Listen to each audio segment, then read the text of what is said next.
Assalamualaikum warahmatullahi wabarakatuh. Perkenalkan, nama saya Muhammad, penilai pendidikan anak usia dini dan pendidikan non formal Dinas Pendidikan Kabupaten Jombang.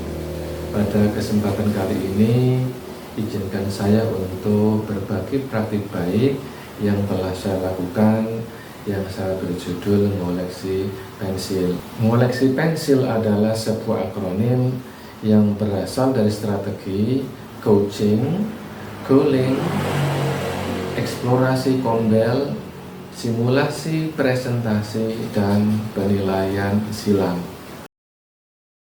Coaching secara sederhana adalah suatu strategi pendampingan yang lebih menekankan pada optimalisasi potensi dari dalam diri satuan itu sendiri dengan mengenal kelemahan dan kelebihannya, dan dilanjutkan dengan membuat rencana aksi untuk optimalisasi diri. Berikutnya, goaling adalah penentuan tujuan sebagai suatu komitmen bersama dalam mengerjakan suatu kegiatan. Jadi dalam hal ini, satuan pendidikan dalam mengerjakan suatu kegiatan betul-betul bersumber atau berlandaskan dorongan dari dalam diri satuan itu sendiri, bukan karena faktor dari eksternal. Eksplorasi kombel. Eksplorasi kombel adalah suatu strategi untuk mencapai tujuan dengan mengoptimalkan komunitas belajar, baik komunitas belajar dalam satuan maupun antar.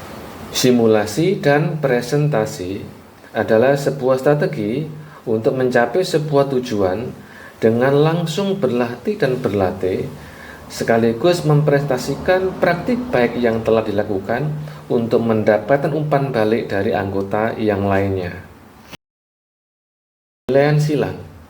Penilaian silang adalah proses pelaksanaan supervisi pembelajaran yang dilakukan secara silang antar satuan pendidikan. Seorang kepala sekolah akan melaksanakan supervisi di sekolah yang lainnya. Berikut ini adalah tahapan-tahapan ngoleksi pensil yang telah saya lakukan beserta dokumentasinya. Baik, Bu Dia.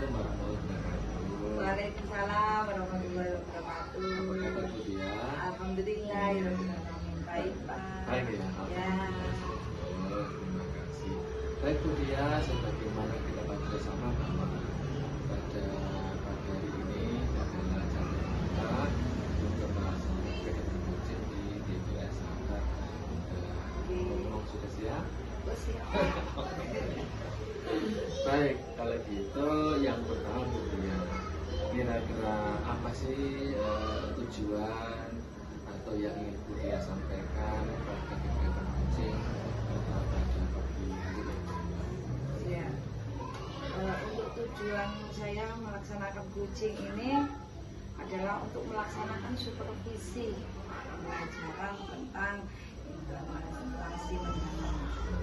Oh, berarti intinya Bu Dia kepingin melaksanakan supervisi pembelajaran kepada guru-guru yang ada di sini tentang implementasi kurikulum, implementasi pembelajaran mendalam. Saya kira itu ide yang sangat bagus Bu. Karena apa? Karena saat ini untuk pembelajaran mendalam ini anggaplah suatu hal yang baru, sehingga kita masih harus terus belajar untuk itu.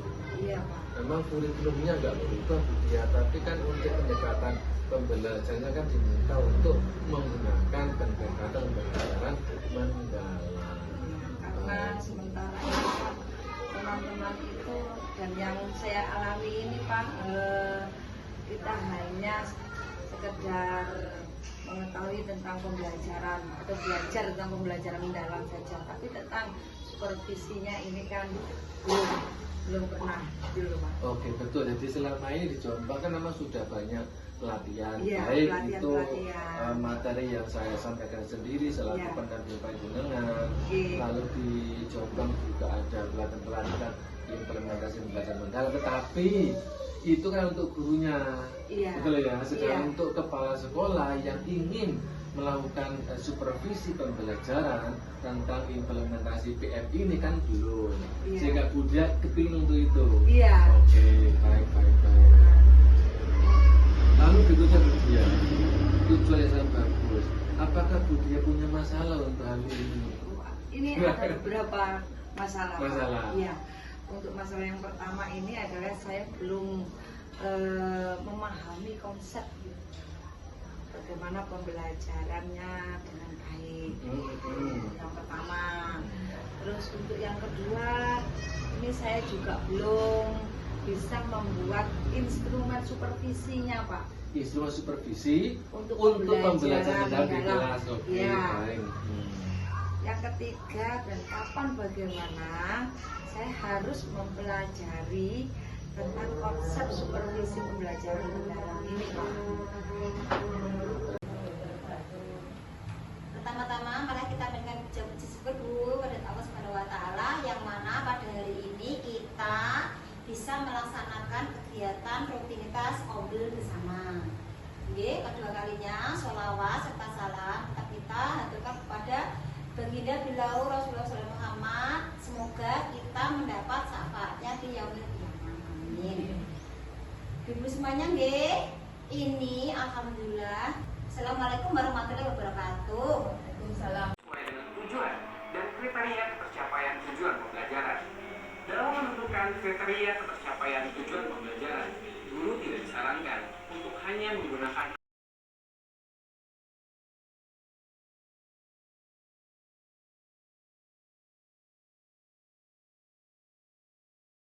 warahmatullahi wabarakatuh. Waalaikumsalam warahmatullahi wabarakatuh.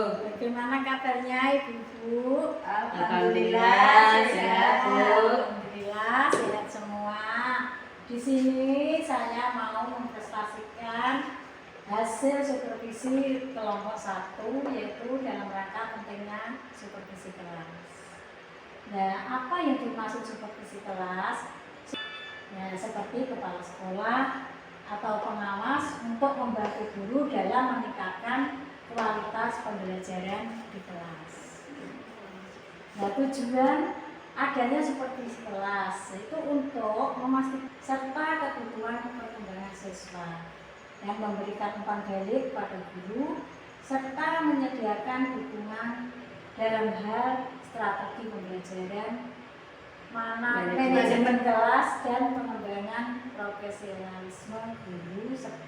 Supervisi kelas juga menyangkut peran kepala sekolah dalam supervisi kelas. Di dalam supervisi kelas, apa peran kepala sekolah? Peran kepala sekolah adalah sebagai pemimpin pendidikan, menyusun strategi supervisi yang terencana dan sistematis, bahwa kurikulum dijalankan dengan baik sesuai dengan standar pendidikan, pembangunan hubungan yang positif.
Dilanjut dengan kata golek, eksplorasi kompel, simulasi dan presentasi. Yang terakhir adalah penilaian sila strategi Biasa, saya Kepala KB Kunjub Melati, Desa Penongko, Kecamatan Musikan, Jombang.